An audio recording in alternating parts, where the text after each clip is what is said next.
"You lying piece of trash." Tyler's voice sliced through the elegant murmur of the downtown gallery like a machete through silk. Every single conversation stopped dead. Every head in the room whipped around to stare at us. The champagne flute I'd been holding slipped from my trembling fingers and exploded against the polished marble floor in a cascade of crystal shards and Dom Perignon. This was it. After 3 years of running, of hiding, of rebuilding my entire existence from scratch, Tyler Jameson had found me. And he was about to torch everything I'd worked so hard to create. "Everyone in this fancy little party needs to know what kind of monster you really are, Riley." Tyler's voice grew louder, more unhinged by the second. He stood 20 feet away, his iPhone held up like some kind of digital weapon, that same psychotic fire in his eyes that had haunted my nightmares for years. "This woman right here is a cold-blooded killer." My chest tightened. I couldn't breathe. The room started tilting sideways. Jake stepped protectively in front of me, his broad shoulders blocking my view of Tyler, but I knew it was already too late. Tyler was about to unleash whatever sick, twisted story he'd fabricated this time. The familiar panic was setting in, the same terror that had consumed me during those 2 hellish years when Tyler controlled every aspect of my life.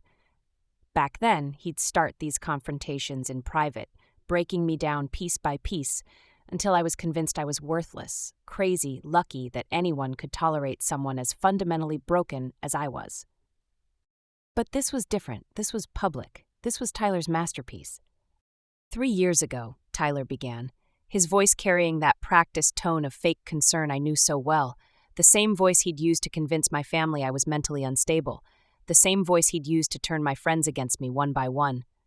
Sweet little Riley here was driving drunk through downtown Phoenix, slammed right into a minivan carrying a family of 4, a mother, 2 little kids, and you know what she did?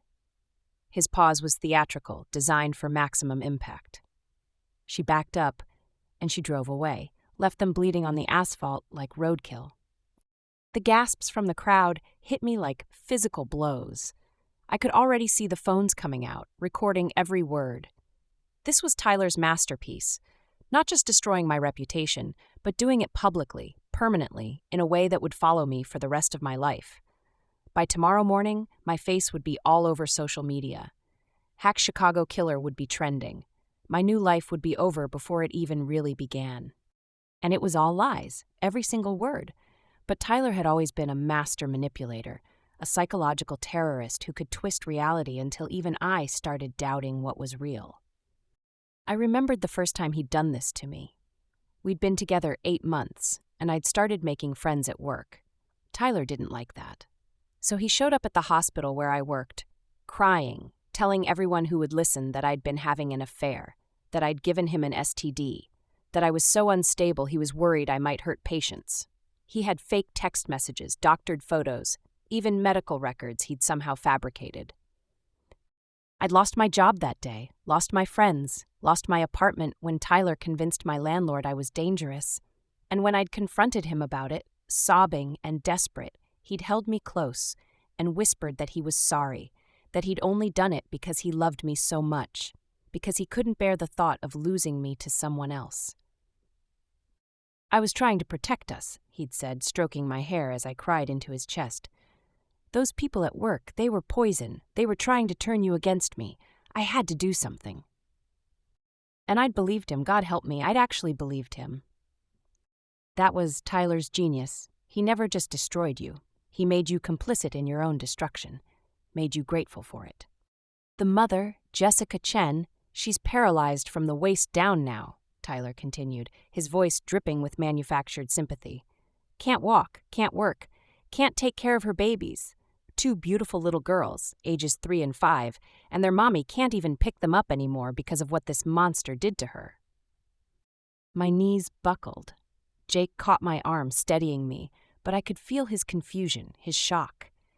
He didn't know about Tyler. I'd been too scared, too ashamed to tell him about my psychotic ex-boyfriend.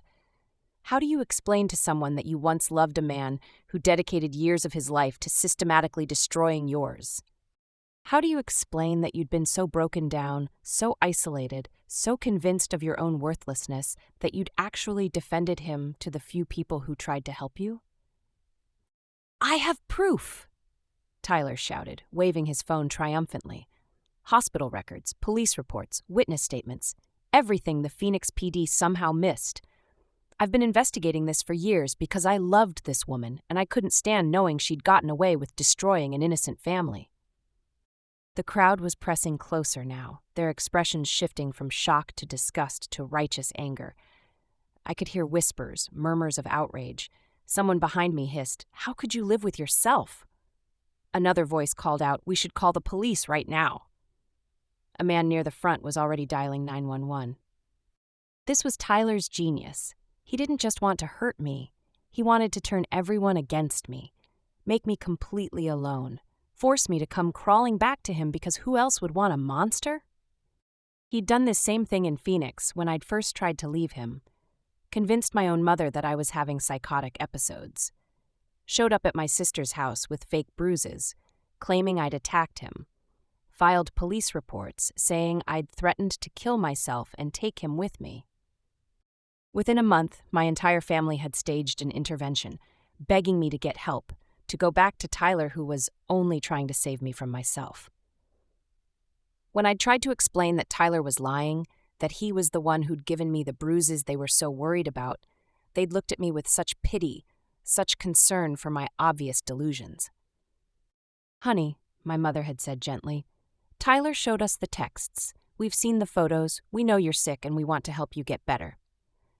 The texts Tyler had fabricated, the photos he'd staged, the medical records he'd somehow falsified claiming I'd been institutionalized before, something that had never happened. She changed her name from Riley Catherine Walsh to Riley Martinez, Tyler announced, consulting his phone like he was reading from a script. Moved here in 2021, got a job at Northwestern Memorial using fake references I helped her create when I thought she was innocent. But I kept digging, kept investigating, because something didn't add up, and that's when I found the truth. Jake's grip on my arm tightened. I could feel him looking down at me, could sense the questions burning in his eyes. This was it. The moment I lost the only good thing in my life. Because even if Tyler's story was complete fiction, the doubt would always be there now. The seed of suspicion Tyler had planted would grow and spread until it poisoned everything beautiful we'd built together. I'd seen it happen before. In Denver, when I'd finally started dating again after 18 months of rebuilding my life.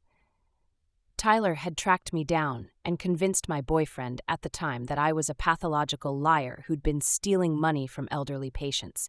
He'd had bank records, witness statements, even security footage that looked damning if you didn't know it had been expertly manipulated. Marcus, that boyfriend's name was Marcus, had confronted me with Tyler's evidence on our 6-month anniversary.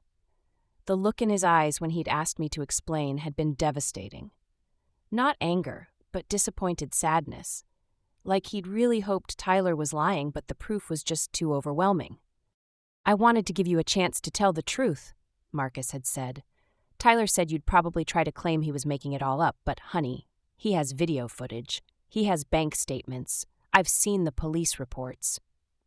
I'd tried to explain, tried to make him understand that Tyler was a master manipulator who could fabricate evidence that would fool anyone. But how do you convince someone that elaborate documentation is fake when it looks so real? How do you prove a negative?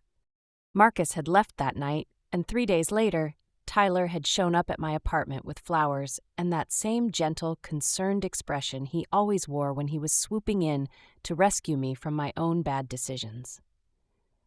"I'm sorry you had to go through that," he'd said, pulling me into his arms as I sobbed. I tried to warn him gently, tried to make him understand that you need professional help, but he wouldn't listen. Some people just can't handle the truth about mental illness.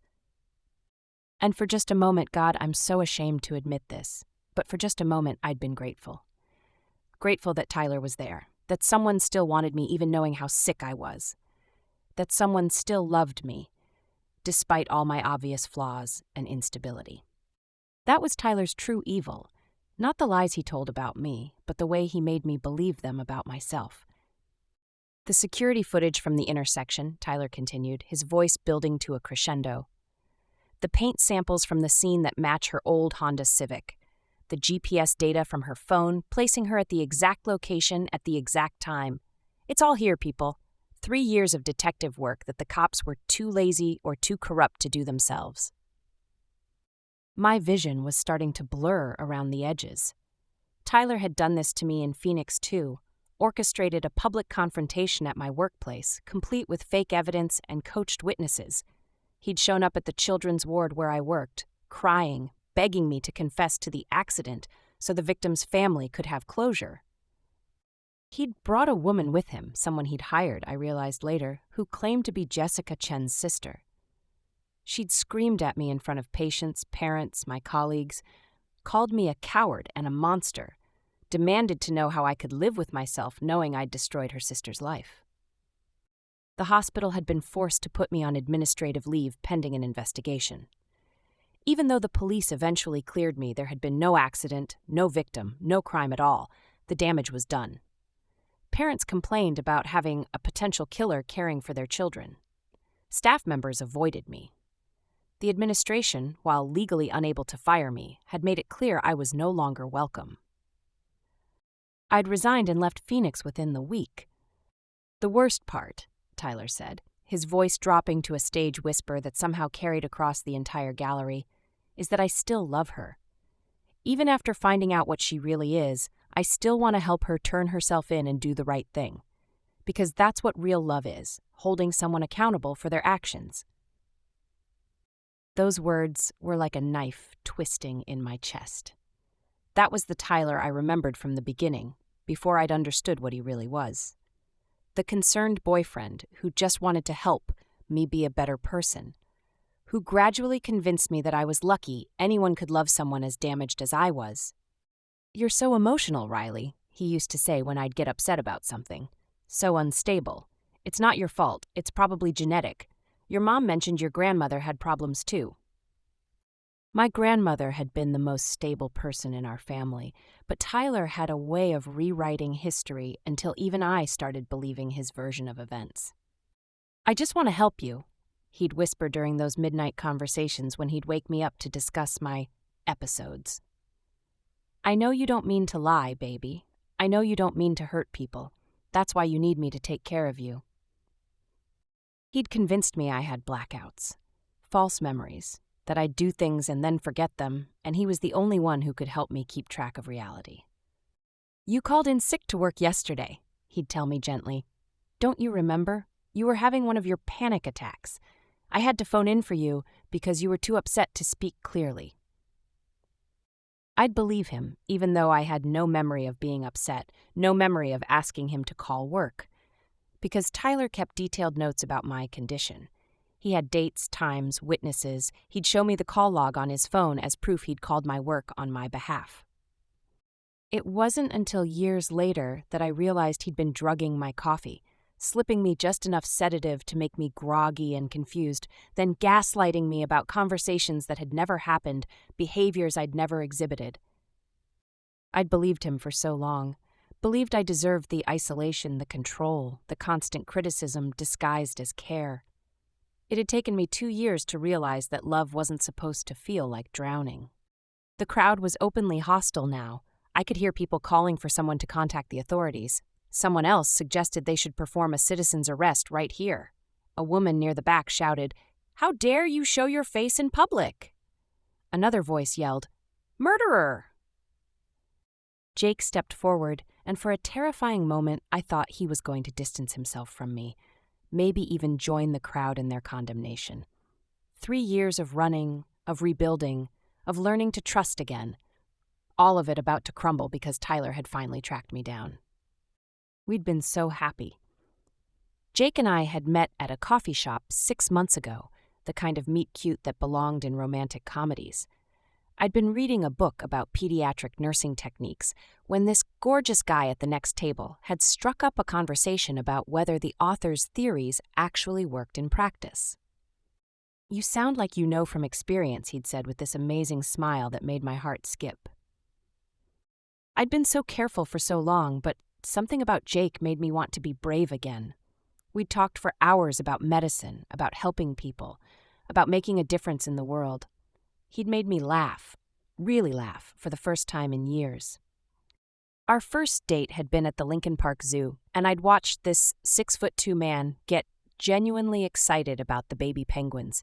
He'd told me about growing up in a big family, about his parents who'd been married for 35 years, about his dream of someday having kids of his own to bring to places like this. "What about you?" he'd asked. "Big family? Little family? Complicated family?" Complicated, I'd said, which was both true and the biggest understatement of my life. But Jake had just nodded like he understood, like everyone had complications they weren't ready to share yet. He hadn't pushed for details, hadn't made me feel like I was hiding something terrible. He'd just waited. Patiently. Kindly. On our third date, when he'd tried to pay for dinner and I'd insisted on using cash, he hadn't asked why I didn't have credit cards. When I'd flinched the first time he'd raised his voice, even though he'd just been calling to a friend across the restaurant, he'd immediately lowered his tone and made sure to move slowly around me for the rest of the evening. He'd noticed my hypervigilance, the way I always sat facing the door, the way I checked my phone obsessively for unknown numbers. But instead of asking intrusive questions, he just started subtly accommodating my quirks, suggesting restaurants with good visibility, letting me know his schedule so I wouldn't worry when he didn't respond to texts immediately. "I know you've been hurt before," he'd said one evening about a month into our relationship. "I don't know details, and you don't have to tell me until you're ready. But I want you to know that I'm not going anywhere. Whatever happened before, whoever hurt you, that's not who I am." I'd almost told him about Tyler that night. Almost explained why I paid for everything in cash, why I'd moved to Chicago with nothing but 2 suitcases, why I sometimes woke up screaming from nightmares about being trapped. But Tyler had found me in Denver by tracking my credit card statements. He'd found me in Kansas City through my social media posts. Every time I'd gotten comfortable, every time I'd started to build a life, he'd appeared like a malignant ghost to tear it all down.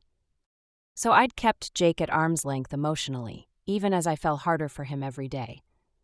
I told myself I was protecting him, but really I was protecting myself from the inevitable moment when Tyler would show up and destroy everything good in my life.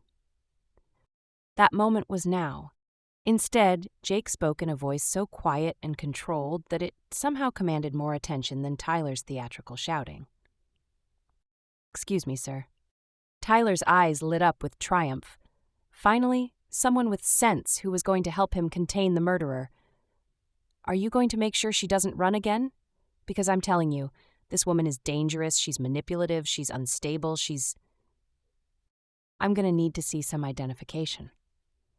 The simple request hung in the air like a thunderclap. Tyler blinked, clearly thrown off his carefully rehearsed script. "I'm sorry, what?" Jake reached into his jacket with deliberate, measured movements, and my world shifted on its axis completely. Tyler James Jameson, age 32, currently residing at 1247 Desert Vista Drive, Apartment 3B, Phoenix, Arizona, currently wanted on 14 federal warrants for interstate stalking, harassment, cyberbullying, filing false police reports, and conspiracy to commit fraud. The color drained from Tyler's face so fast, I thought he might actually collapse. Detective Jake Mitchell, Chicago Police Department, Special Victims Unit. The badge that appeared in Jake's hand caught the gallery lights like a beacon of justice. "You're under arrest." The phone containing Tyler's fake evidence dropped from his suddenly nerveless fingers and shattered across the marble floor, screen cracking into a spiderweb of broken glass. "That's impossible," Tyler stammered, backing away from us like Jake was radioactive. "You can't be a cop. Riley hates cops. She would never, she's terrified of police officers? Yeah, she mentioned that." Jake's smile was razor sharp and absolutely terrifying. Took me about 6 months to earn her trust enough to tell her what I do for a living. Funny thing is, when I started looking into why she was so scared of law enforcement, I found a really interesting pattern in multiple state databases. Tyler was shaking his head frantically, still backing away. The crowd had gone dead silent, everyone straining to hear every word of this unexpected reversal. This is insane. This is a setup. You can't just... 18 false police reports filed against Riley Martinez between 2019 and 2021, Jake continued, pulling out his handcuffs with practiced ease. Credit card fraud, identity theft, assault, drug possession, prostitution, theft from elderly patients. You really went all out trying to frame an innocent woman, didn't you, Tyler? But the hit and run, Tyler tried desperately. The evidence I showed you, the witness statements, the security footage. The traffic accident you're referring to allegedly occurred on March 15, 2022, at 3:47 p.m.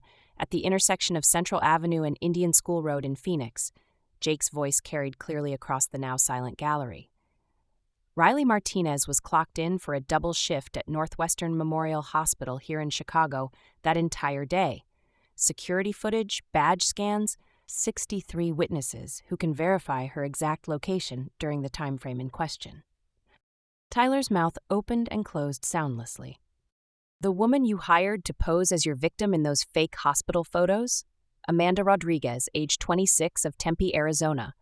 She's currently sitting in a federal holding cell, very eager to cooperate with prosecutors in exchange for a reduced sentence on fraud charges. As Jake efficiently cuffed Tyler's hands behind his back, I watched my ex-boyfriend's carefully constructed fantasy crumble in real time. All the elaborate lies, the fake evidence, the psychological torture that had defined 3 years of my life. It was finally over. "Ladies and gentlemen," Jake announced to the crowd, his voice professional but warm, "you've just witnessed the arrest of one of the FBI's most wanted cyberstalkers. The woman he's been terrorizing for the past 3 years, my girlfriend, Riley Martinez, is actually a pediatric nurse who's dedicated her career to saving children's lives." The gallery erupted, not in anger this time, but in thunderous applause that seemed to shake the very walls. People were cheering, crying, raising their glasses in salute. An elderly woman in pearls near the front shouted, "Good for you, sweetheart," and started clapping so enthusiastically her jewelry jangled like wind chimes. A man in an expensive suit was wiping tears from his eyes while applauding. "We've been tracking this individual for over a year," Jake continued as he prepared to escort Tyler out. "He's been systematically stalking and terrorizing multiple women across several states, using increasingly sophisticated methods of psychological warfare and evidence fabrication."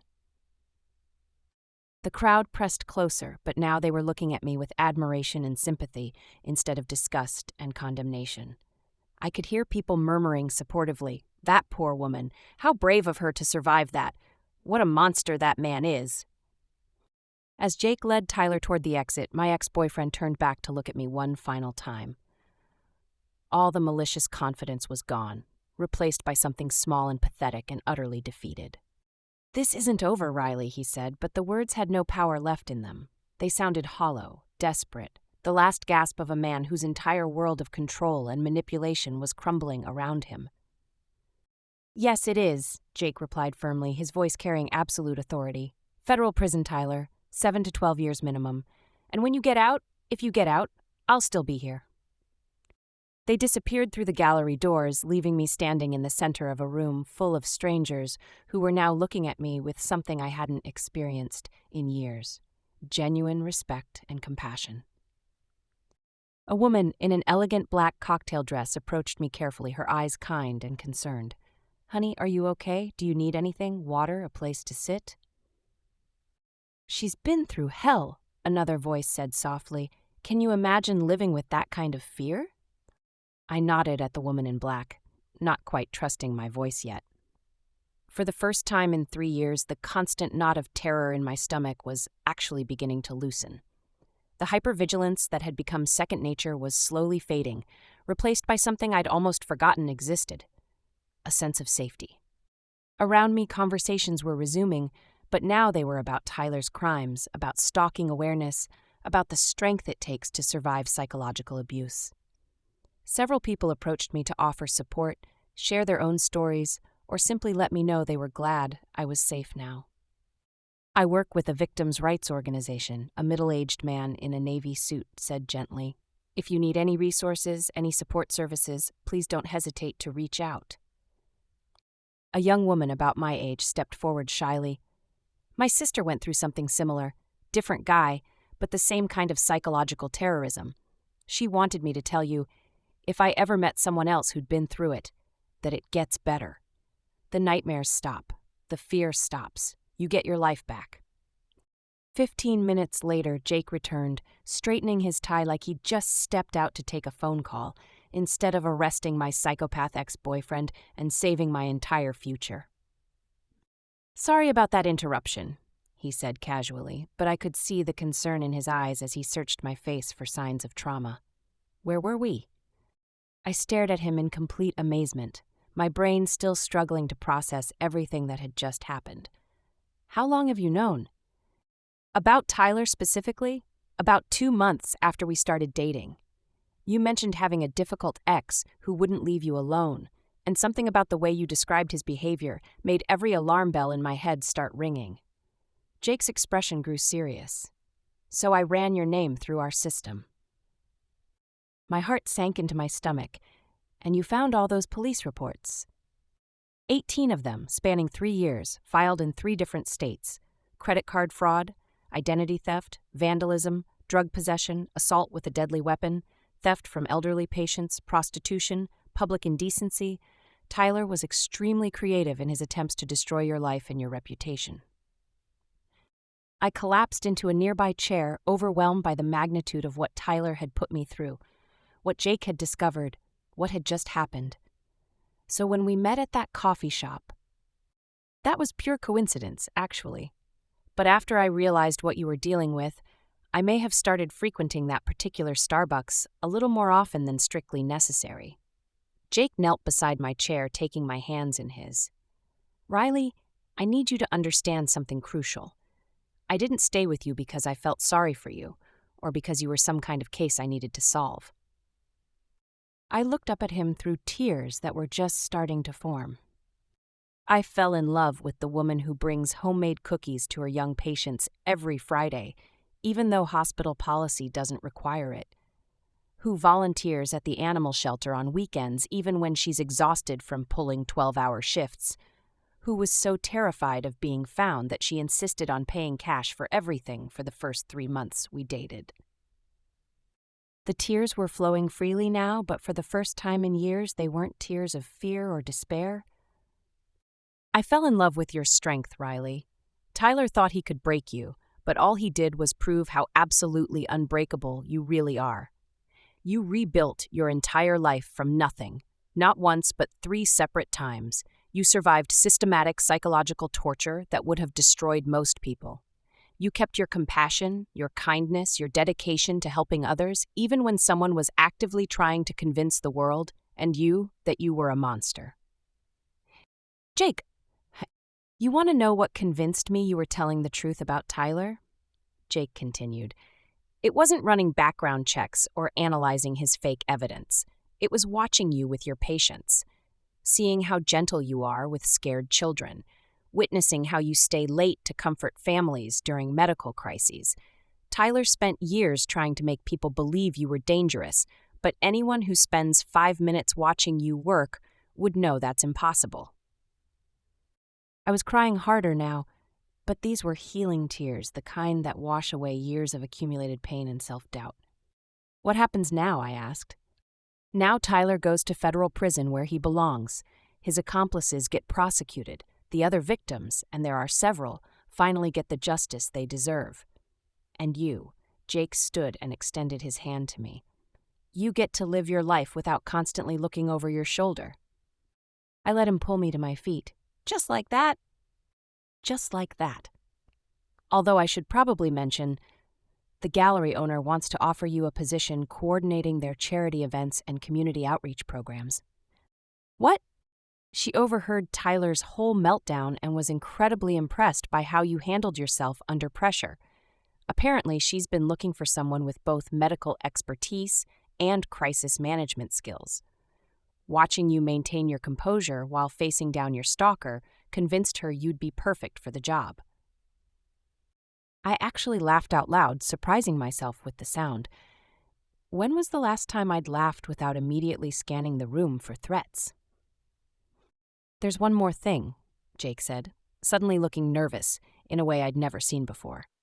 I know tonight has been incredibly intense, and this timing might be completely wrong, but I've been carrying this around for weeks, waiting for the perfect moment, and I just realized there might never be a perfect moment. He dropped to one knee, right there in the middle of the art gallery, pulling out a small midnight blue velvet box that made my heart stop beating entirely.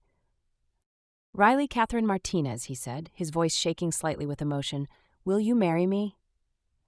The entire gallery went silent for the third time that evening, but now it felt magical instead of terrifying. People pulled out their phones again, but this time they were capturing something beautiful instead of something destructive. "I know we haven't been together that long," Jake continued, still kneeling, "but I've never been more certain of anything in my life. I want to protect you, cherish you, build a future with you. I want to wake up every morning knowing that Tyler and people like him can never hurt you again." "Yes," I whispered, then louder as joy exploded through my chest like sunrise. "Yes, of course, yes, 1,000 times yes." The crowd erupted in cheers that were even louder and more enthusiastic than before. Champagne corks started popping throughout the gallery. Someone began playing romantic music from their iPhone. The elegant art space transformed into the most perfect impromptu engagement party I could have ever imagined, and I found myself surrounded by complete strangers who were celebrating my happiness instead of my supposed crimes. As Jake slipped the ring onto my finger, a stunning princess-cut diamond that caught the light like captured starlight, I caught sight of myself in one of the gallery's ornate antique mirrors. I looked completely different from the terrified woman who'd walked in here tonight. The constant tension I'd carried in my shoulders for 3 years was gone. The hyper-vigilant wariness that had lived behind my eyes had been replaced by something I'd almost forgotten existed. Pure uncomplicated joy. "I love you, Detective Mitchell," I said, testing out how his last name sounded with mine. "I love you too, future Mrs. Mitchell." He kissed me as the crowd cheered and applauded, and for the first time in years I felt completely and utterly safe. Tyler Jameson had tried to destroy my new relationship, but he'd made one crucial mistake. He didn't know my boyfriend was a detective. He didn't know that his own sick obsession had led the most amazing man in the world straight to me. He didn't know that in trying to ruin me, he'd actually given me the greatest gift of my life. The gallery owner, an elegant woman in her 60s with silver hair and kind eyes, approached us during the impromptu celebration. "Congratulations, both of you," she said warmly. "And Riley, I meant what I said about the job offer. After what I witnessed tonight, your grace under pressure, your strength in the face of such vicious attacks, I know you'd be perfect for our organization." "What exactly would I be doing?" I asked, still barely able to believe this was all really happening. "Coordinating our charity events, managing our community outreach programs, liaising with medical organizations for our health awareness campaigns. We work with a lot of trauma survivors, actually. People who could benefit from seeing that it's possible to rebuild, to thrive after terrible experiences." I looked at Jake, who was beaming with pride. "It sounds perfect," I said. Over the next few hours, as the impromptu engagement party continued around us, I learned more about Tyler's arrest and the investigation that had been building against him. "We've been tracking him for over a year," Jake explained as we sat together in a quiet corner of the gallery. "You weren't his only victim. There are 4 other women across 3 states who've been dealing with similar campaigns of harassment and false accusations." "4 others?" "Sarah Chen in Denver. He convinced her employer she was embezzling funds. Melissa Rodriguez in Kansas City. He had her arrested for assault after staging an attack on himself. Jennifer Walsh in Phoenix. He filed 17 different police reports claiming she was stalking him. And Amanda Torres in Tucson. He convinced her own family she was having psychotic episodes." My blood ran cold. How did you connect all the cases? Similar patterns of behavior, similar methods of fabricating evidence, similar psychological profiles of the victims. The FBI's Behavioral Analysis Unit has been building a case against him for months. Your situation gave us the final pieces we needed. So you've been protecting me this whole time without me knowing. That's my job, Riley, and not just as a cop. Jake took my hand, his thumb stroking over my new engagement ring. The moment I realized what you were dealing with, protecting you became the most important thing in my life. 6 months later, we were married in a small ceremony at the Chicago Botanic Garden, surrounded by Jake's large, loving family and the new friends I'd made through my work at the gallery. Tyler was safely locked away in federal prison, and his other victims had all begun rebuilding their lives. During our first dance as husband and wife, Jake whispered in my ear, "No more running." "No more hiding," I agreed. "No more fear." "Just us," I whispered back. "Just us," he confirmed, spinning me around as our loved ones cheered. Sometimes the best revenge really is just living happily ever after, which is exactly what I plan to do for the rest of my very long, very happy life.